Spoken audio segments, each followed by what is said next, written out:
ஆனந்தி, அதிமுக பாஜக கூட்டணியில் பல்வேறு சர்ச்சைகள் இடம்பெற்றுள்ள நிலையில் முன்னாள் தமிழக பாஜக தலைவர் அண்ணாமலை மதுரை விமான நிலையத்தில் செய்தியாளர்களுக்கு பேட்டி அளிக்கும் போது அவர் திடீர் திருப்பமாக டிடிவி மற்றும் ஓபிஎஸ், அதாவது பாஜக கூட்டணியில் இருந்து விலகுவதாக அறிவித்த இருவரும் கூட்டணியில் இருக்க வேண்டும், அதற்கான காலம் கனிந்து வரும், அதையே மக்கள் விரும்புவார்கள் என்றும் முன்னாள் தமிழக பாஜக தலைவர் அண்ணாமலை கருத்து தெரிவித்திருக்கிறார்.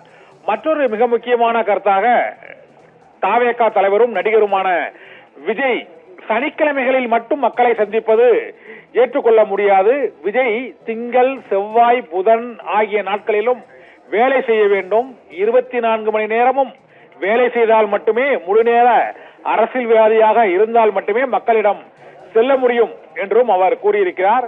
மற்றொன்று, மதுரை விமான நிலைய பிரச்சனை தொடர்பாக பெயர் தொடர்பான சர்ச்சை இப்போது தேவையில்லை என்றும், திமுக ஆட்சிக்கு எதிரான அதிருப்தி அலை இப்போது இல்லை என்று நான் கூறவில்லை என்றும், நவம்பர் டிசம்பரில் அந்த எதிர்ப்பு அலை மிக அதிகமாக வீசும் என தாம் எதிர்பார்ப்பதாகவும் அவர் கூறியிருக்கிறார்.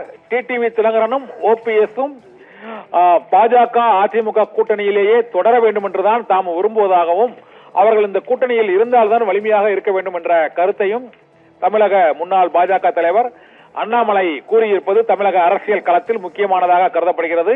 ஏனென்றால் முன்னாள் அமைச்சர் செங்கோட்டையன் அதிமுகவில் இருந்து நீக்கப்பட்டுள்ள நிலையிலும், ஓபிஎஸ் டிடிவி ஆகியோர் பாரதிய ஜனதா கட்சி கூட்டணியில் இருந்து விலகி இருப்பதாக அறிவித்துள்ள நிலையிலும், முன்னாள் தமிழக பாஜக தலைவர் அண்ணாமலை இந்த கருத்தை தெரிவித்திருப்பது அரசியல் ரீதியாக மற்றொரு முக்கிய திருப்பமாக கருதப்படுகிறது. ஆனந்தி, நன்றி கண்ணன்.